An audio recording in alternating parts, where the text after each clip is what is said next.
My name is Ursula Dane. I'm 39 years old, and I work as a mechanical engineer at a defense subcontractor in Northern Virginia. To most people, I'm just another veteran in steel-toe boots, quietly fixing things that keep other people safe. I keep my hair tied back. I keep my mouth shut. And for the last 5 years, I've kept my past buried 6 feet deep beneath a life that looks ordinary. That's how they told me to live, hidden, forgotten, until the day my father ordered me handcuffed. I stood outside the Capitol after a closed-door testimony on veteran mental health reform. I had just spoken, calmly, factually, about invisible wounds and how some of us came home not to medals, but to silence. Reporters gathered outside the rotunda. Cameras pointed my way. And then the sirens came. Military police surrounded me before I took my next breath. The officer read it out loud. His voice didn't even waver. Ursula Dane, you are under arrest for impersonating a Navy SEAL and falsifying service records. You are hereby charged under the Stolen Valor Act. I didn't fight. I didn't flinch. I simply turned my head toward the man standing behind them. General Albert Dane, retired, former director of Joint Special Operations, my father. He didn't look at me. Not directly, just kept his hands folded behind his back. Uniform pressed so stiff it could have stood without him. He had me handcuffed for impersonating a SEAL, shamed me in public, called me a disgrace behind closed doors. But what he didn't know, what he never thought to ask, was that the tattoo on my left scapula held a truth that could destroy the very legacy he spent his whole life trying to protect. Tattoo, bloodline, SEAL, truth revealed. The flash of metal cuffs burned worse than any battlefield. It wasn't just about humiliation. It was betrayal, surgical, precise, rehearsed like a war game. And I knew then. This wasn't about me being a fraud. This was about erasing what I knew. And who gave the order. They shoved me into the black SUV. No questions, no explanations. Inside the tinted glass, I could see my reflection, calm, unreadable, and absolutely not broken. I sat straight. I didn't beg. I waited. Because I knew. They could silence my words, but they couldn't erase the ink etched into my skin. 2 hours later, I was inside a secure holding room at Fort Braddock, the kind reserved for traitors, defectors, and ghosts. A female officer stood guard by the door. She wouldn't look me in the eye. The first to question me was Lieutenant Commander Eli Morrow, civil military liaison, clean-shaven, straight back, polished brass. He walked in with a thin manila folder and a smug certainty in his step. "I'll give you one chance, Ms. Dane," he said, without opening the folder. "You admit you fabricated your military service. We'll cut a deal. Misunderstanding, misremembered deployments. We won't pursue prison." I tilted my head. "Before we talk about fabricating history," I said evenly, "maybe you should ask who wrote it." He blinked. "You don't have records," he said. "We checked every database. No active duty assignment. No SEAL qualification. No DD-214. Nothing." I didn't respond. Instead, I reached for the sleeve of my regulation-issued shirt. Yes, ironically, the same one they had just stripped me of on paper, and pulled it down to reveal the top edge of a tattoo. Black ink. Faded, but deliberate. Shaped like an inverted trident intersecting with 2 broken lines. Morrow scoffed. "A tattoo? Seriously?" I nodded toward the wall. "If you've got a clearance rating above Tier 5, I said, "run the Echo 7 protocol. Use biometric match against the identifier beneath my left scapula." He hesitated. "That protocol doesn't exist," he muttered. I shrugged. "Then I guess I'm just some lady with an artistic scar." 15 minutes passed. The room got colder. 2 more officers arrived. One with a facial scanner, the other carrying what looked like a portable DNA kit. They scanned my shoulder, pulled up a secure laptop with an air-gapped connection, entered 4 passcodes, waited. Then it happened. The screen blinked, once, then again. And then it displayed a symbol. The same tattoo, the one on my back, followed by a single line of text. "Access granted. Echo 7 operative. Status, deactivated. Level, redacted." Morrow stepped back like I'd slapped him. The other 2 stared. What is Echo 7? One whispered. But I just sat there, still. They wouldn't find it in any manual. Echo 7 was a Black Ops experimental SEAL unit, formed to test a new tier of warfare: covert infiltration with full deniability. 12 candidates, 0 acknowledgement, no public record. Our missions didn't make headlines. They disappeared, just like we did. I had been the second youngest member. Call sign, Keystone. 3 years of operations, 2 campaigns abroad, 1 mission that changed everything. And then we were gone. My father had ordered the shutdown, labeled us a failed concept, but he didn't just terminate the program. He wiped us from existence. And now, because I spoke too close to a truth someone wanted dead, he had me arrested. In front of the press, in front of the nation, to protect himself. I looked up at Morrow. "You still want me to admit I lied?" I asked. He didn't respond. The officer who once wouldn't meet my eyes now stood like a statue. The air in the room had changed. No one spoke for a full minute. Finally, Morrow leaned forward. "Who gave you that tattoo?" he asked quietly. I locked eyes with him. "My father," I said. He blinked. "He had it commissioned," I continued, "as a biometric signature. Each operative got a variant, tied to blood markers. Nerve response. No two alike. The only way to verify us, without paperwork." Morrow stared at me like I'd said the sun was square. "And you're telling me," he said, voice thin, "that the same man who ordered this biometric system is the one who had you arrested?" I nodded. "Yes, because the same man who taught me how to protect truth is terrified I'll speak it. My father was a soldier long before he was ever a dad. He didn't hug, he assessed. He didn't read bedtime stories, he debriefed. In our house, if you could call the rotating string of military base, housing a house, discipline didn't just matter, it was everything. By the time I was 6, I could recite the Navy's chain of command from memory. By 8, I could assemble a field pack blindfolded. At 10, I was running 2 miles before school. Not because I wanted to, but because failure earned silence. And silence from my father was the closest thing to affection I ever got. He said discipline was love. That structure made people safe, but all I ever felt was that I was another checklist to complete. There were rules for everything: how to sit, how to speak, how to fold my socks. We moved from base to base like chess pieces on a board I wasn't allowed to see. He called it adaptation. I called it what it was: loneliness. We never unpacked. There was never a reason to. Home wasn't where you felt safe. It was wherever the next assignment landed you. I learned to travel light, physically and emotionally. I learned not to cry. Not because it was weak, but because it served no tactical purpose. My father loved his country. I have no doubt about that. He wore that love in every salute, every medal, every scar he didn't talk about. But I never knew if he loved me. Not really. I was an extension of his mission. A mirror he was always trying to polish into something tougher, smarter, more precise.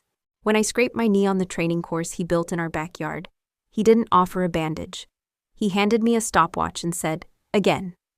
When I got the flu the night before the state math championship, he told me, "The world won't slow down for you. Win anyway." On my 12th birthday, instead of a cake, I got a laminated survival checklist and a weighted vest. His version of a party favor was a lecture on operational stamina. Even my name, Ursula, wasn't chosen from love or softness. It came from Latin, Ursa, the bear, a creature built for solitude, endurance, and quiet strength. I don't think he meant it to hurt. I think he meant it to protect. But it did both. People ask me if I hated him. The truth? No, I didn't hate him, I became him. I mirrored every expectation until I couldn't see where his ideals ended and my identity began. I wore his approval like armor. But even armor gets heavy after a while. Looking back, I don't remember warm dinners or late-night stories. I remember cadence drills echoing across early mornings. I remember the scratch of regulation sheets on bunk beds. I remember how praise was a nod and criticism was a closed door. He told me once, "Real love doesn't coddle. It makes you strong enough to survive without it." I believed him, for too long. That's what growing up under General Dane felt like. Not a childhood, a conditioning. And yet, even now, I wonder if he thought he was doing the right thing. Maybe he didn't know how to be anything else. I wasn't supposed to make it past phase 1. Not because I wasn't strong enough. Not because I didn't have the skill. But because I was a woman. And at the time, that alone was disqualifying in the eyes of many, especially in the world my father built. But someone, somewhere, was willing to bet differently. It started with a knock on my bunk at 3:12 a.m. I was 3 weeks into a combat engineer course at Fort Leonard Wood. A man in plain fatigues handed me a sealed envelope and said only one word: voluntary. Inside was a single line: report to Coronado. No record, no acknowledgement, no return unless completed. It wasn't signed. It didn't have a unit. But I knew exactly what it meant. It was Bud S, Basic Underwater Demolition SEAL Training. The impossible gauntlet. The gatekeeper to the most elite force the Navy had ever known. I reported, quietly, alone. No press, no flag waving. I was one of 6 women selected for a classified pilot program. We trained at night, ate in isolation, slept in a secured wing that no one talked about. We were ghosts before we ever earned the right to breathe the same sand as the men. They broke us, then built us back. Hour by hour, muscle by muscle, thought by thought. We weren't trained to be seen. We were trained to vanish, to infiltrate, extract, and disappear. That's what Echo 7 was. A prototype SEAL unit designed for missions too controversial to exist on paper. They told us if we died, we'd be listed as civilian casualties. If we succeeded, no one would ever know. I remember the day we passed our final assessment.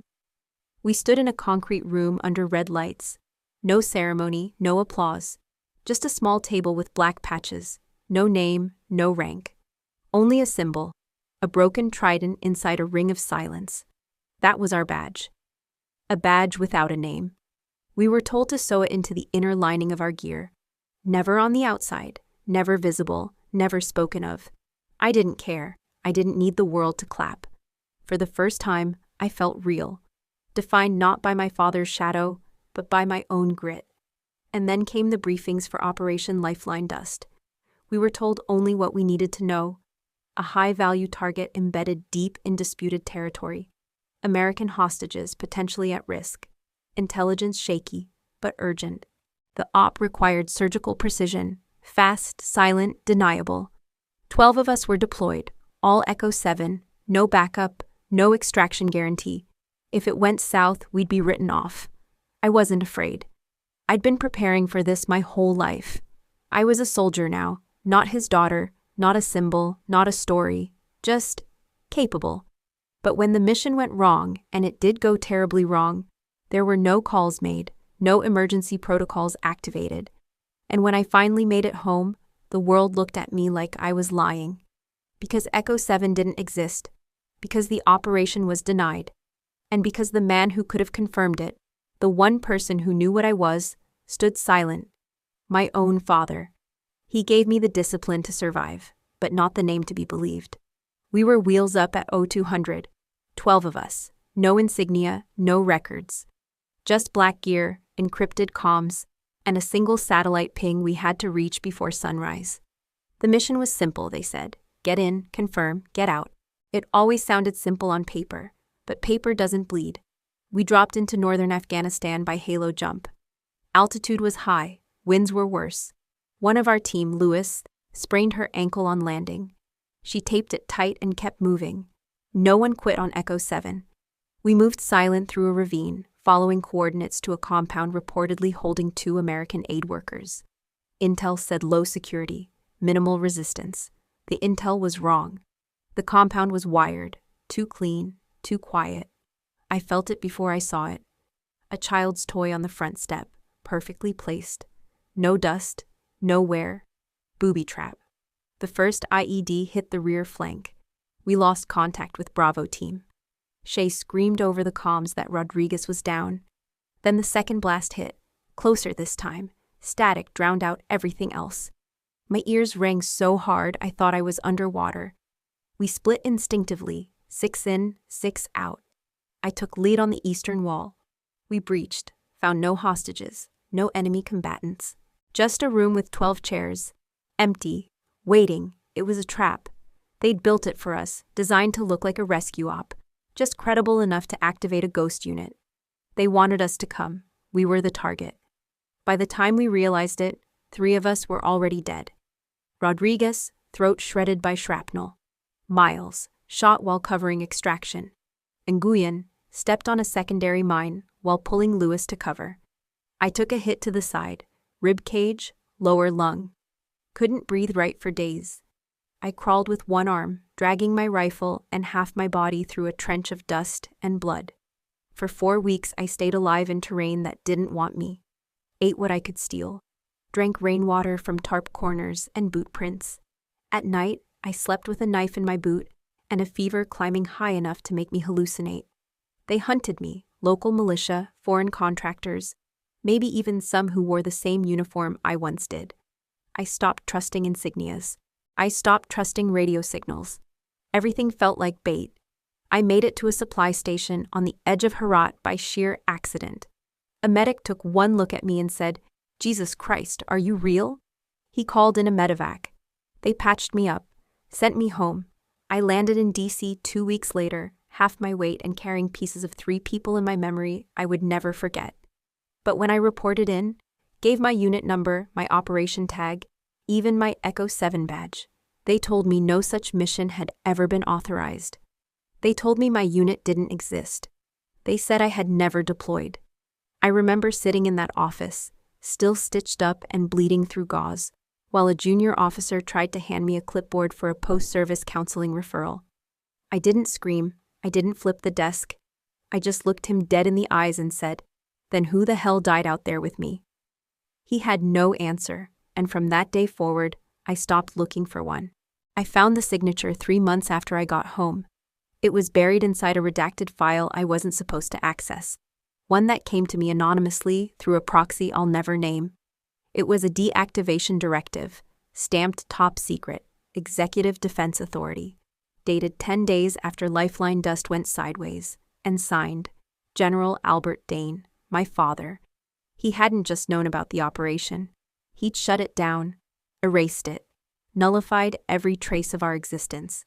He'd written the order that made my pain, my scars, and my dead teammates vanish into a paperless grave. At first, I thought it had to be a mistake, a forgery, a cruel joke, but I knew the sharp hook of his pen. The clean pressure points, the way he never looped his D. I'd watched him sign 1,000 orders growing up. This was his. I confronted him 2 weeks later. It wasn't loud. It wasn't violent. Just the two of us in his Pentagon office, one filled with medals, photos, and a flag folded perfectly in glass behind him. A room that smelled like importance and absence. I laid the file on his desk, said nothing, just waited. He stared at it, then at me. He didn't flinch. "You shouldn't have seen that," he said. But I did. It was classified. It was my life. He leaned back, exhaled, eyes dark like the war zones he'd survived. "You don't understand, Ursula. There are levels to this. You followed orders. So did I." "No," I said, my voice low. "I buried friends because of those orders. I dragged a broken ribcage across sand for 30 days. I lost everything, and when I came home, you buried me too." He looked tired. Not guilty, just tired. Echo 7 was never meant to succeed, he finally said. It was a test program. High failure risk. Politically explosive. When the mission compromised national integrity, it had to be disavowed. "You mean covered up?" "I mean neutralized." I remember standing there, fists clenched, heart screaming behind my ribs. I wasn't his daughter in that moment. I was just another unsecured variable. "You didn't just erase a file," I whispered. "You erased 12 people." He turned away, stared out the window like the Capitol dome held answers. "I protected something bigger than you'll ever know." "No," I said. "You protected your own record, your own reputation. You saw us die and chose silence because it was cleaner." He didn't deny it. That's what broke me more than anything. Not that he lied. Not even that he let me rot in obscurity. But that he believed he did the right thing. "I raised you to be strong," he said. "And you survived. That's all that matters." "No," I replied. "Truth matters. Memory matters. The names of the dead matter." There was nothing left to say. I walked out without taking the file. Let him keep his legacy. I had something he didn't. I had the truth, tattooed under my skin, marked into bone and blood. where no signature could erase it. They deleted the records, but they couldn't delete my skin. For years, I kept it hidden, covered beneath my left shoulder blade, just under the seam where a regulation uniform shirt would naturally end. Not because I was ashamed, but because I was trained to protect it. It wasn't decorative. It wasn't personal expression. It was protocol. A single line of numbers, burned into my flesh in matte black ink. 11 digits, one coordinate, half a key. The other half belonged to someone else. Each of us in Echo 7 bore a fragment. Paired, the full coordinate pointed to a classified fallback cache buried in the Helmand Valley. A contingency, proof we existed, proof we were sent. Split apart, the information meant nothing.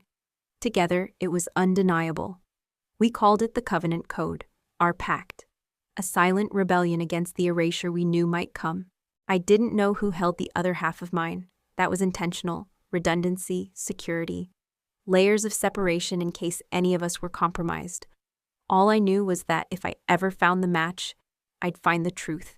And maybe, just maybe, I'd find someone else who remembered what we lost. The ink had faded slightly over the years. Sunlight, sweat, time, it all wore things down. But the scar tissue underneath? That remained. A faint burn ringed the tattoo from where shrapnel had grazed me during Lifeline dust. It made the numbers harder to read. But they were still there, still mine. I remember the day I showed it publicly for the first time. It wasn't in a court, not in front of Congress, not on the front page of a national newspaper. It was in a bar, a dingy, forgotten place in Norfolk. I was sitting at the far end, nursing a bottle of something cheap and sharp, when I noticed a woman watching me. Not staring, watching, military bearing, controlled breath. Left hand scarred from a rope burn. That told me everything I needed to know. She approached without a word, slid into the booth across from me, and slowly rolled up her sleeve. There it was, the other half, perfectly aligned. When I stood and turned, pulled my collar aside, her eyes locked on mine. Not in recognition, in confirmation. "Your Echo?" she asked. I was. "Then you're not crazy." And just like that, I wasn't alone anymore. We exchanged names, but it didn't matter. What mattered was that we carried the living proof of a mission our government said never happened. What mattered was that somewhere out there, buried in a steel vault beneath 60 meters of rock, was a container full of encrypted hard drives, helmet cam footage, blood-sealed orders, and maybe, just maybe, justice. They could redact memos, they could erase logs, they could bury careers, but they couldn't burn the coordinates off our skin. Our tattoos weren't decoration, they were testimony. Every time someone called me a liar, a fraud, an impersonator. Every time my father stood at a podium and said there were no women in SEAL teams. Every time my history was scrubbed from official record. I'd trace my fingers along those 11 digits. And I'd remember that my story wasn't just memory. It was ink. It was scar. It was real. The first headline read, "Navy SEAL imposter claims elite service, no record found." The second, daughter of 4-star general accused of faking military honors. By the end of the week, the story had gone national. It didn't matter that I had the scars. It didn't matter that I had the tattoo. It didn't even matter that I had found someone with the matching half of the coordinates. All that mattered was the file they held up on live television, my service record, redacted to a footnote. Logistics coordinator, medical discharge, non-combat. A lie, manufactured, delivered to the press with surgical timing, and backed by the one man the country trusted without question, General Dane, my father. He stood behind the podium at the Pentagon, composed as always, his voice calm, measured, but decisive. We do not take accusations of stolen valor lightly. The integrity of our armed forces depends on truth, honor, and verification. While I understand my daughter's emotional investment in her beliefs, we've conducted an exhaustive internal audit. No record of her SEAL training exists. No deployment, no special unit. I grieve the confusion this has caused, but facts are facts. He never even looked into the camera. I watched it all from a motel room with water stains on the ceiling and a pistol under my pillow. Not because I was afraid of being attacked, but because I was afraid of what I might do if I didn't anchor myself. That broadcast was the final nail.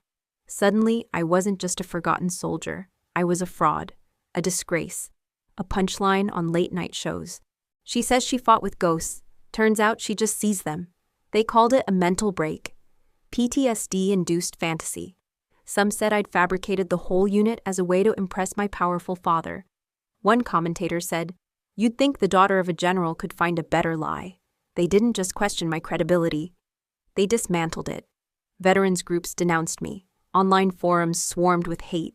Men I'd trained with, men who knew what I could do, went silent. Their careers were still intact. Mine was ash. But what they never understood was that I'd already survived worse. I'd survived being forgotten. I'd survived 30 days in the desert, bleeding, hunted, buried alive by bureaucracy. I could survive this too. Still, it hurt. Not just the betrayal, not just the humiliation, but the precision of it all. My father hadn't just discredited me. He'd built the machine that made it happen. Every interview, every leak, every anonymous source that surfaced to paint me unstable, it was orchestrated. I could see the playbook because I was raised inside it. He wanted to protect the system, and I was now the threat to that system. He told someone, I found the transcript later, she's not dangerous, but if people believe her, then everything we've kept in the dark comes into question. So he branded me a liar. He didn't kill me, he erased me. But he underestimated one thing. The truth doesn't disappear just because it's inconvenient. It waits, it festers, and eventually it finds a voice. And mine had just begun to speak. It took me 3 years to find her. Shay Ramirez, Echo 7's forward recon. Smartest boots in the unit. She had a sixth sense for movement, for reading terrain like Braille. The last time I saw her, she was limping toward the outer perimeter, bleeding from the leg, yelling for Rodriguez to fall back. Then the second blast hit. I never saw her again. I assumed she was dead. We all did. Command listed her as MIA, no body recovered, no dog tags confirmed. Her name wasn't even on the unofficial channels. Like she had vaporized with the rest of us. But then a whisper reached me, from a nurse who used to work VA psych intake in Arizona.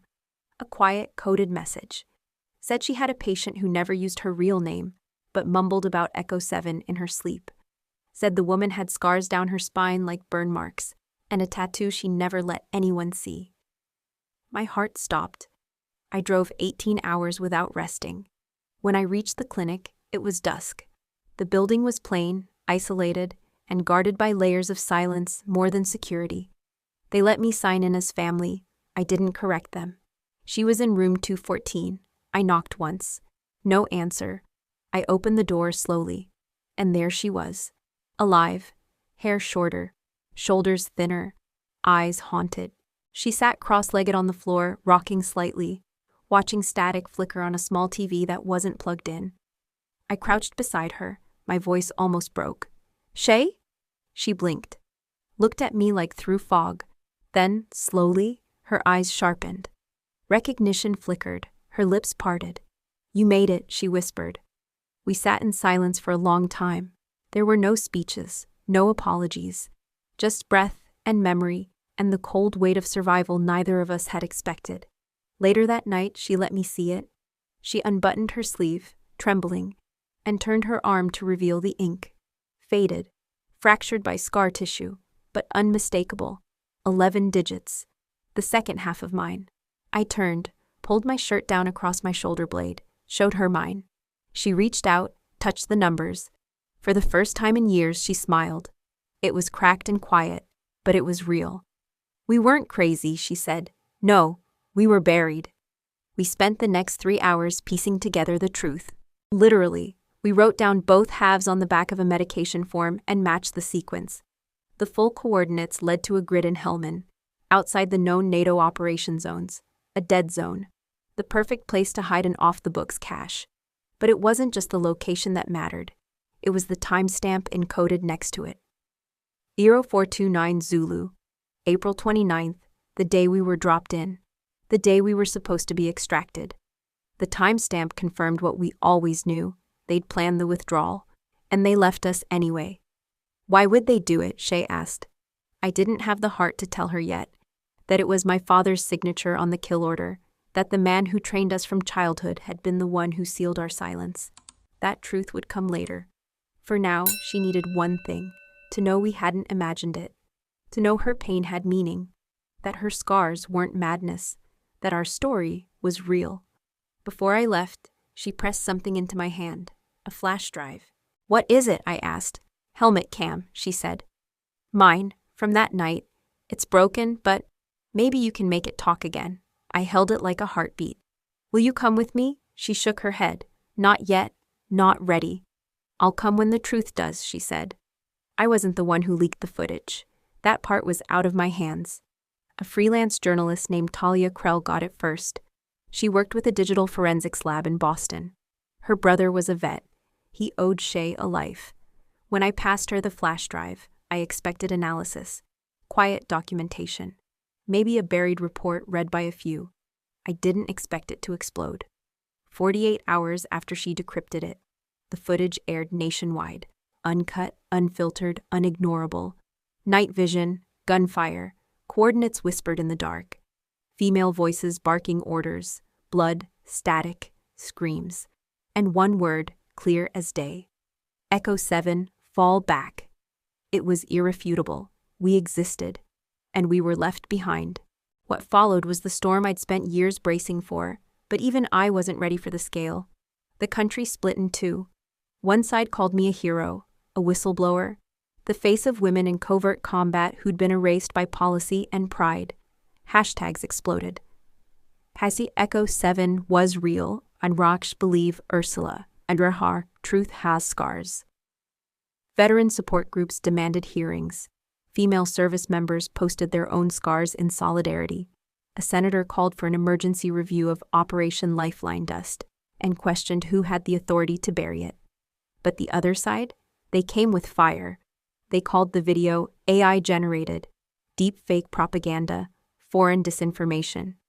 Anchors with silver hair and sharp tongues painted me as a mentally unstable woman chasing attention. One even called me the Jussie Smollett of special ops. But the sharpest blade came from my father. Again. He stepped in front of the same press room, same flag, same measured tone. "This so-called footage is unverified and dangerous," he said. "It threatens to undermine the credibility of every legitimate operation we've conducted. I have no knowledge of Echo 7. I have no daughter in that unit. I grieve for the chaos this story has caused." He said it with such calm authority, the way only a man who'd worn ribbons his whole life could.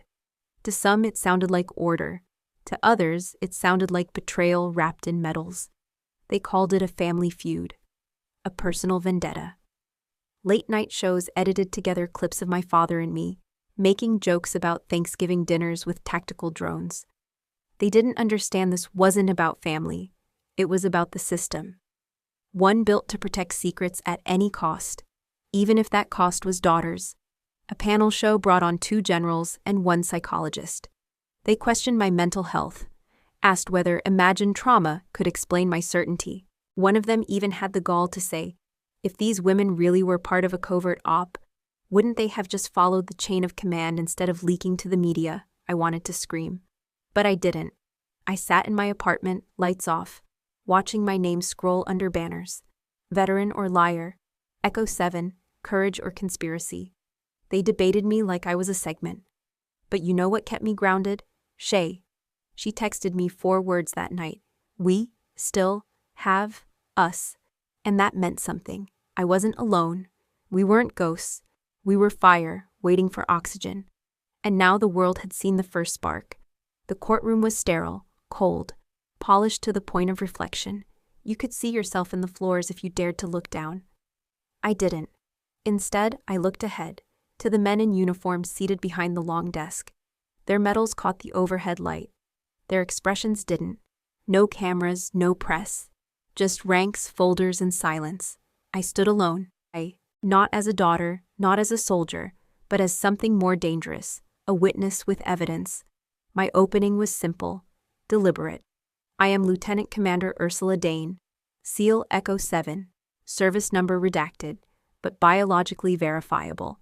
Today, I'm here not to reclaim my honor, but to restore the truth you erased. I handed over 3 items.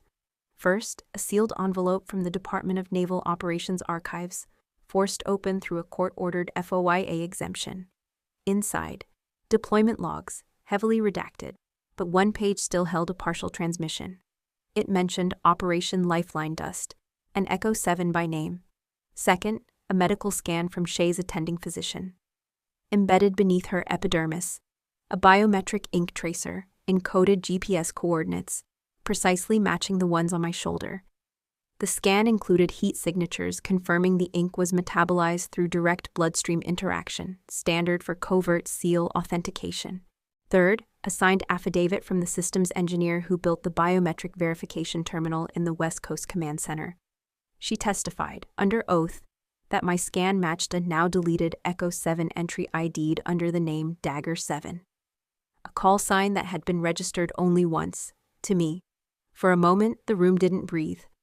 A lieutenant in the far corner glanced toward the door, maybe looking for a superior to interrupt the silence. No one moved. I continued. I know you want to say it's a fabrication, that somehow I faked every shred of this, but let me ask one thing. If I'm lying, why did the system verify my blood? Silence again. They didn't answer, because they couldn't. One of the officers, a woman with streaks of gray at her temples, folded her hands and leaned forward. What do you want from this hearing, Commander Dane? I paused, then said the quiet truth. I want my team's names back. He didn't look at me when I walked past him. Not when I took the stand. Not when I laid out the coordinates. Not even when the tribunal confirmed my identity through encrypted biometric match. He stared at the wood grain of the table, as if willing it to open and swallow him whole. General Albert Dane, my father, decorated warfighter, architect of modern asymmetrical doctrine, the man who raised me on silence, structure, and steel. Now reduced to nothing more than a trembling shadow in a 4-star uniform. When the presiding officer turned to him and asked if he had a rebuttal, he said nothing, not even a nod. Just sat there, breathing, barely. The room waited. Everyone leaned forward. Even the stenographer paused, unsure whether to record the absence of a voice. Then, finally, he lifted his eyes. And for the first time in my life, I saw fear in them. Not fear of consequence, not fear of disgrace, but fear of something far worse. Recognition. He looked at me and saw the truth he'd buried crawl back into the light, wearing his daughter's face. When he spoke, it was not the voice of a general. It was the voice of a man undone. I thought I was protecting something, he said. The mission, the institution, legacy. His hand trembled as it gripped the table edge. But in the end, I think I was just protecting myself. No one said a word. Not the judges, not the aides, not even me. He looked at me once more, and something inside him broke. I didn't need an apology, I didn't need a speech. I just needed the truth to be bigger than his denial. And in that moment, it was. He didn't cry. That would have been too human for a man who'd spent a lifetime being a symbol. But he did something far more devastating. He took off his stars, unpinned them, one by one, and set them gently on the table like fragments of a myth. Then he stood, without ceremony, without excuse, and walked out of the room, leaving behind the only war he'd ever lost. The package was unmarked. No return address, just my name, typed, not handwritten, and a tracking number that led nowhere. It arrived 3 days after the verdict, 3 days after my father surrendered his stars and vanished from the public eye. No press statement, no interviews, just a retirement notice posted quietly in a back page of a military newsletter, next to a recipe for navy bean soup. I almost didn't open it. Part of me thought it might be hate mail. The other part thought maybe he was still trying to control the narrative. But curiosity won. Inside was a simple black box, foam-lined. No documents, no letter, just a lighter, old, scuffed. The kind he'd carried my entire life. I used to watch him flick it open with one hand, like a magician with fire. He never smoked, not really. He just liked the click, the spark, the ritual. I held it in my palm, cold, heavier than I remembered. Then I turned it over. There was an engraving. It wasn't factory-made. It looked etched by hand. Wobbly lines, imperfect spacing. But the words were clear. Forgive me. I failed you before the world did." My throat tightened. And suddenly, the memories weren't just memories. They were wounds, reopening under the gentlest pressure. I remembered the first time he looked disappointed in me. I was 9. I cried during a training simulation at Fort Hamilton. The other kids, sons and daughters of brass, laughed. I'd twisted my ankle, and the pain was real, but he stood at the edge of the field, arms crossed, lips thin. He didn't comfort me. He didn't speak. He just turned away. I thought he was ashamed. But now, holding this lighter, I wondered if maybe he'd been afraid. Afraid that loving me too openly would make me soft. Afraid that tenderness would make me weak. That in trying to prepare me for a world full of betrayal, he'd become the first betrayal. I remembered the night before I deployed. He didn't say goodbye, just handed me a folded piece of paper with coordinates and a call sign. "If it ever gets dark," he said, "find your way back to this." Then he walked away. I thought it was tactical, cold-blooded. Now I saw the tremble in his fingers for what it was, not indifference, but restraint. He was always trying not to break. And he did anyway. I pressed the lighter to my chest and closed my eyes. I didn't cry. I didn't need to. This wasn't forgiveness, not yet. But it was something close. I flicked the lighter once. The flame caught instantly. Steady, sure. And for the first time in years, I let it burn.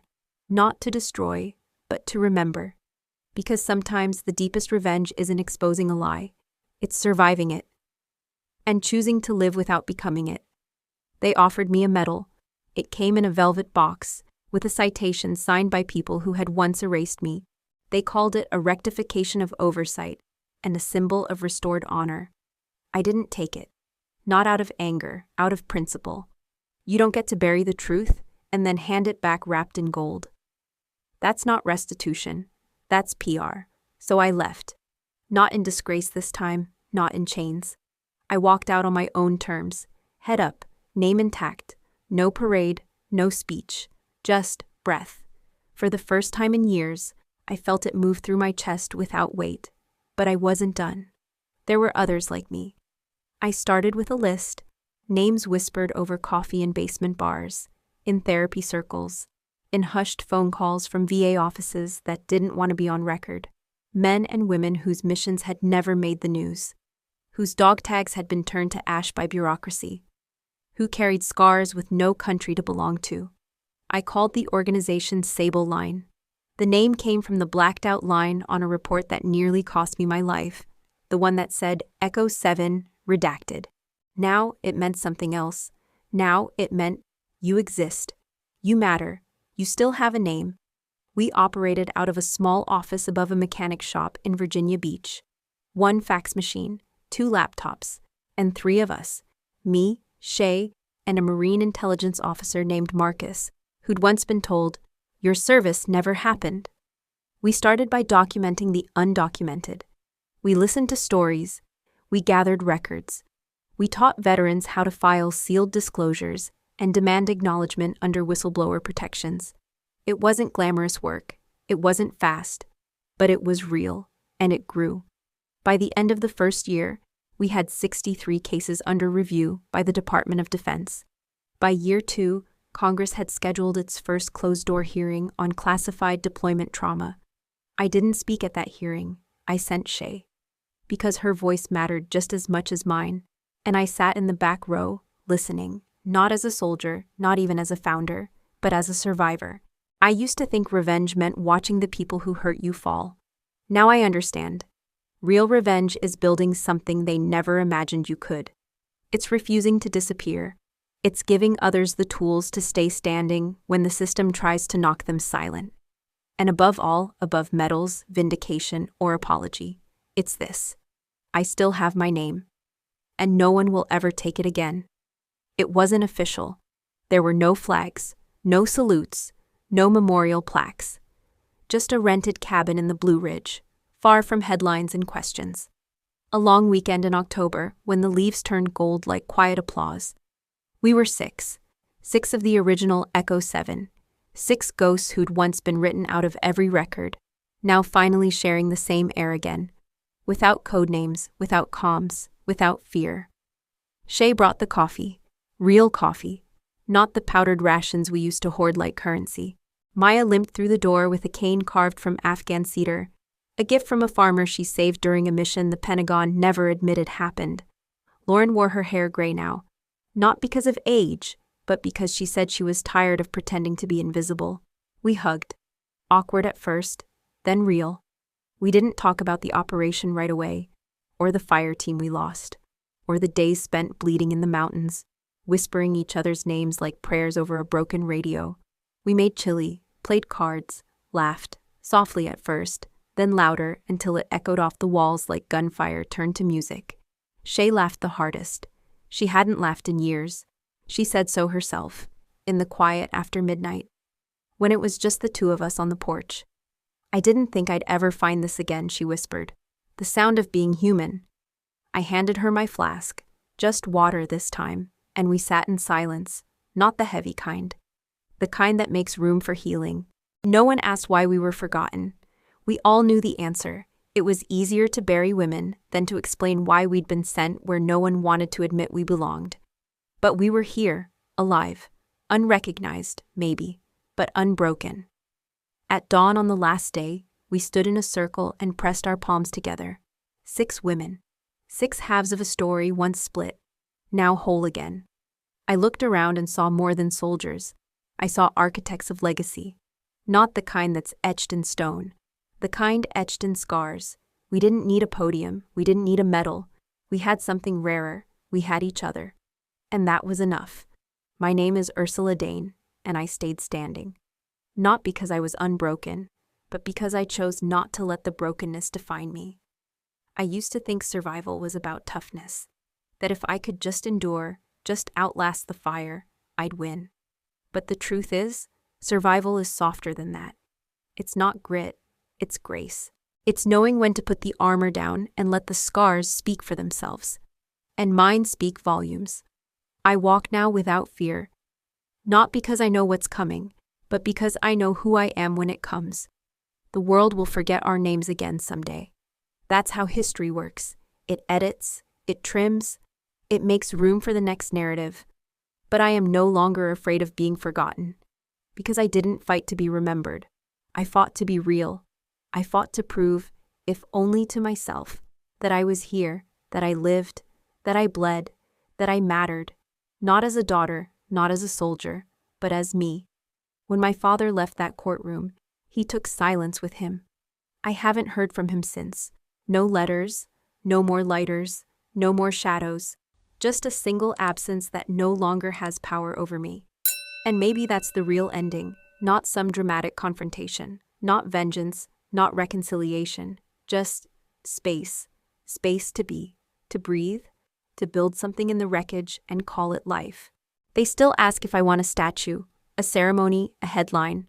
I say no, because those things rust, fade, get dusted off once a year and then forgotten again. But the lives Echo 7 saved? The families that got closure because we never stopped speaking. Those things endure. They endure in a kid who finds their mother's old medal and Googles her name. They endure in a therapist's file where the words "finally validated" are underlined 3 times. They endure in Shay's laughter when it no longer sounds like a scream turned inward. And they endure in me. This morning I walked alone, out by the coastline, where the waves come in soft and slow. There was no one around, no one to salute or question me, just the wind, and the sun, rising, gold and unapologetic. I stood there for a long time, and I didn't think of the battles. I didn't think of my rank or my missions, or the father who once called me a disgrace. I thought of breath, of light, of my name, Ursula Dane, that's all. And when I finally turned to walk back up the hill, I didn't look over my shoulder, because there's nothing left behind me that I need. No permission, no apology, no ghost, just the sound of my own footsteps, and the sunrise at my back. I remember the cuffs, not their coldness, that part's expected. What I remember is the sound they made, that sharp click, mechanical, precise, like someone closing a vault on the last part of me I hadn't yet buried. My wrist didn't fight, my voice didn't rise, and yet the world called me defiant. I suppose they were right. I wasn't defiant in the way they thought, screaming, spitting, wild with rage. No, my defiance was quieter.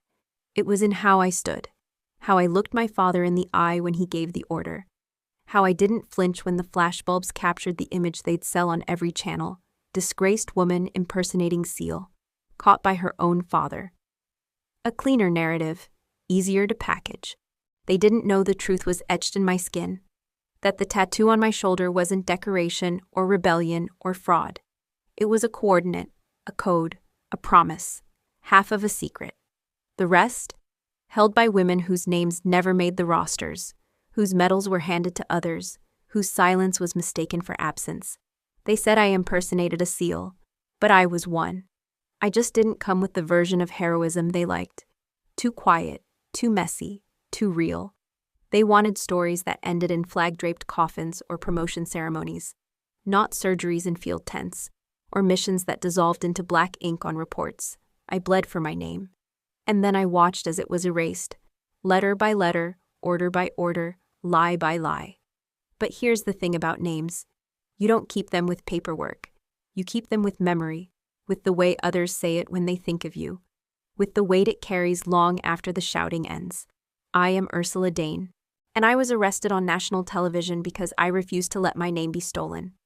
I've watched the footage since. They still play it sometimes, on internet forums, in exposés, during memorial specials where my father's legacy is debated by men who never wore the uniform. They always pause on my face, searching for shame. They never find it.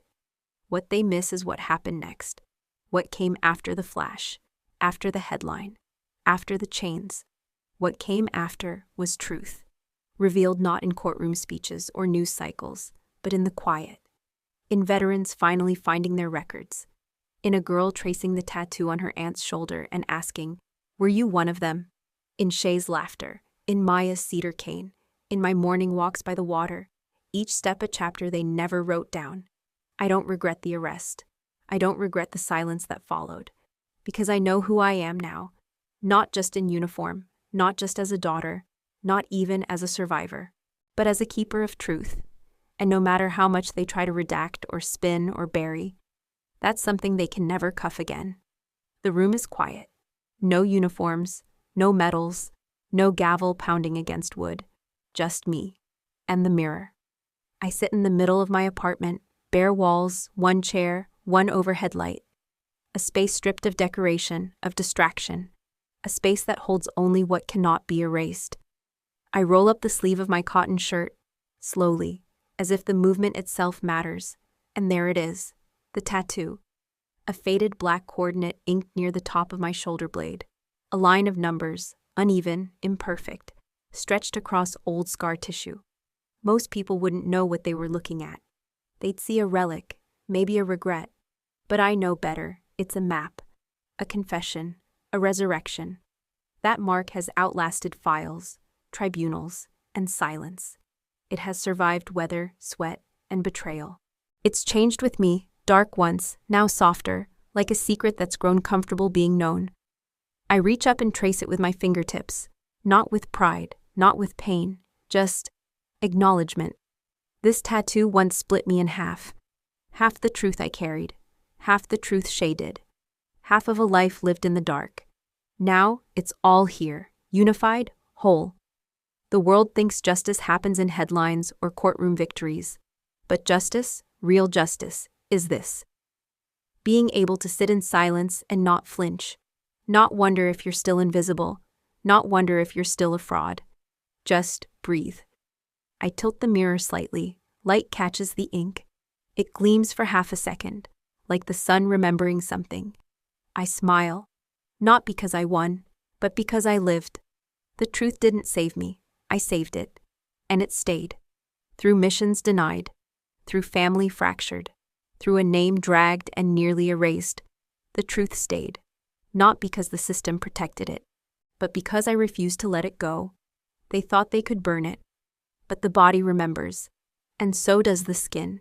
The tattoo is softer now. Age does that. But it's still there, like memory that refuses to die quietly. Some nights, I still wake up to ghosts. Not the dead, the forgotten. The women who didn't come back. The promises we made. The history that doesn't have a nameplate. But I whisper to them softly. I kept it. They know what I mean. I stand from the chair, lower my sleeve, and walk past the mirror. I don't look back. I don't need to. I carry the truth with me now, in more than just skin, in breath, in silence, in every step I take that is no longer haunted. My name is Ursula Dane. I was once called a liar, once called a disgrace, but the truth never fades, and neither did I. I never sent the letter. I wrote it on a plain sheet of paper, no header, no signature, just my handwriting in blue ink, steady but tired. I folded it once, tucked it into a notebook, and left it there, not because I was waiting, but because writing it was enough. The words didn't need to travel, they just needed to exist. And maybe, if there's still something in the world that connects us, they already did. This is what it said. If you ever find this, if your eyes happen to land on these words one day, somehow, somewhere, know that I lived. Not because of what you did, but in spite of it. I didn't live for medals, or promotions, or to prove you wrong. I lived because I wanted to feel the sun again, because I wanted to walk without shame, because I needed to believe that I was more than the silence you tried to bury me under. You were a man carved out of duty, stone and legacy, a uniform before you were a father, and I used to think that if I became like you, hard enough, precise enough, silent enough, you might love me the way you loved your medals. I was wrong. You didn't need another soldier. You needed a reflection. And when I became more than that, when I became something you couldn't control or explain, you called me a threat, an impersonator. But I wasn't. I was your daughter. I still am. And this is the part that might matter most, though I doubt you'll believe it. I forgive you, not for you, for me. Because carrying your shame was never my weight. Because healing means choosing myself, over and over again. And I choose to let go. Of the courtroom, of the silence, of the tattoo that once felt like a brand. Of the image of you watching me from the press box, arms crossed, heart shut tight. I choose breath, and morning light, and laughter I don't have to earn. I don't need an apology. I needed release, and I gave it to myself. This isn't a plea. It's not a trap. It's not a door left open. It's just a truth, quiet, unshakable, like me. I refolded the letter. I never read it aloud, didn't burn it, didn't seal it in an envelope. Just let it live in that drawer, that quiet drawer next to my window, where the light hits around noon. I open it sometimes, not to reread, but to remind myself that the act of writing it was the real act of freedom. Forgiveness is strange. It doesn't look like it does in movies. There's no big hug, no tears, no reconciliation under a soft piano score. Sometimes it's just a line you draw inside yourself and never cross again. I still walk past the base where his name is etched in stone. General Albert Dane. They don't know the rest of the story. And they don't need to. Because I do. Because I lived it. And because I let it go. So no, he'll never read the letter. But I did. And that was enough. It was late afternoon when she knocked. 3 soft taps, uncertain. Like someone not sure whether to ask or turn away. I opened the door. She couldn't have been more than 20. Hair pulled back, eyes steady but raw. A recruit maybe, or maybe not yet. She held a folded piece of paper in one hand. The other trembled just enough to tell me everything I needed to know. I heard your story, she said. Her voice didn't shake, but it wasn't loud either. More like a confession dressed up as courage.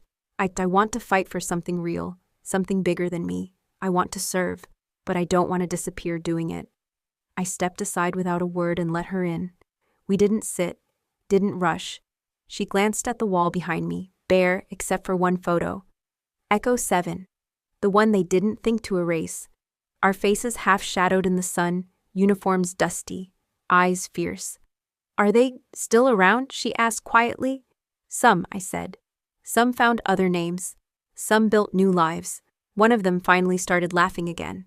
She smiled, just a little. And in her smile, I saw something I hadn't felt in a while.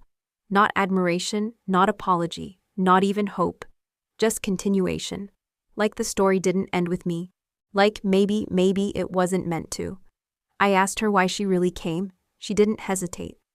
I'm not here to ask for glory or to prove anything. I want to belong to a truth I won't have to bury. I nodded. That was enough. I handed her a cup of warm water. No fancy tea, no symbolism. Just something grounding, something real. And we sat there, 2 generations divided by time, united by a scar neither of us could see. Before she left, she paused by the door. Do you regret it? She asked. Everything? I looked her in the eye. No, I said. Not the missions, not the silence, not even the betrayal. She tilted her head, unsure. I continued. Because it led me here, and because sometimes the scars don't hurt. They guide. They mark the roads we took to survive. And just like that, she nodded, as if that single sentence had been waiting in her chest for years. As she disappeared down the steps, into the quiet hum of early evening, I felt something shift. Not closure, not pride, but return. A return of names once erased, of stories whispered too softly to be heard, of women who didn't vanish, they were just waiting to be found. And maybe now they're coming home. Before we say goodbye, I'd love to know, where are you watching from? Is it a quiet morning with a warm cup of coffee? Or a late night where stories like this keep you company? Let me know in the comments. I read everyone with gratitude. And if this story touched your heart, please consider subscribing to the channel, not just to hear more stories like this, but to be part of a community that still believes in kindness, healing, and second chances. Thank you for spending your time with me today. Wherever you are, I hope you carry this story with you, and remember, sometimes the miracle doesn't knock on your door. It waits quietly until you're ready to open your heart. Take care, and I'll see you in the next story.